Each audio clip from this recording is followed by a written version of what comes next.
I just want to settle for once and for all the point that inflation is a monetary phenomenon. That proposition has been documented over and over again. We have evidence for the United States for over 100 years, for Great Britain for 200 years, for Sweden for 200 years. There has never in history been an inflation that was not accompanied by an extremely rapid increase in the quantity of money.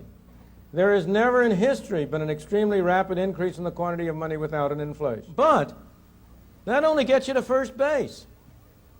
The question is, why is it that the quantity of money increases relative to output?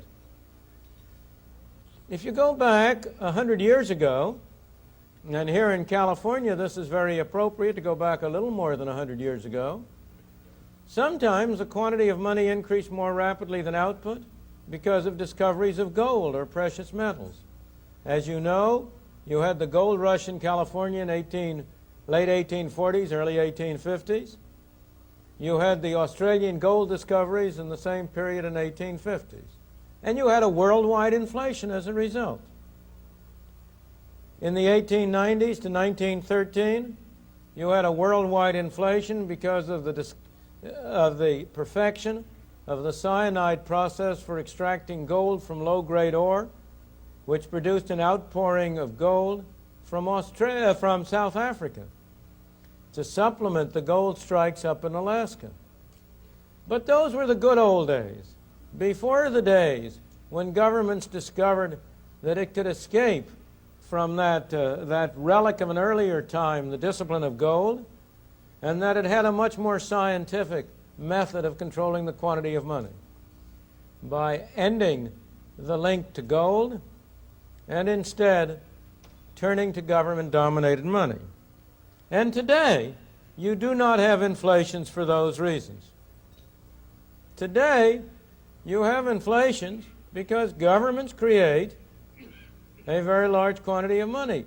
The question is, why do governments do that?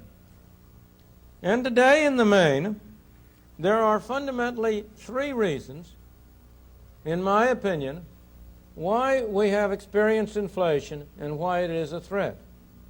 The first, and by far the most important, is in order to pay for government spending. The real tax on the American people is what government spends. If the federal government spends $450 billion and only raises $400 billion in taxes, who do you suppose who pays that other $50 billion? Do you suppose the tooth fairy does? You pay it, and I pay it. And one of the ways we pay it is by the tax which we call inflation. Inflation is, from this point of view, a form of taxation. If government spends more than it takes in the form of things that are called taxes, it has to meet the difference, either by printing money or by borrowing from the public at large. Printing money is a very attractive device because inflation, from the point of view of a person sitting in Congress or in the Senate, is a wonderful tax. He doesn't have to vote for it. Have you ever known of a congressman who got up and said, I vote to impose a tax in the form of inflation of 10% next year? No, sirree. Inflation is a tax which is imposed without representation and which nobody has to vote for.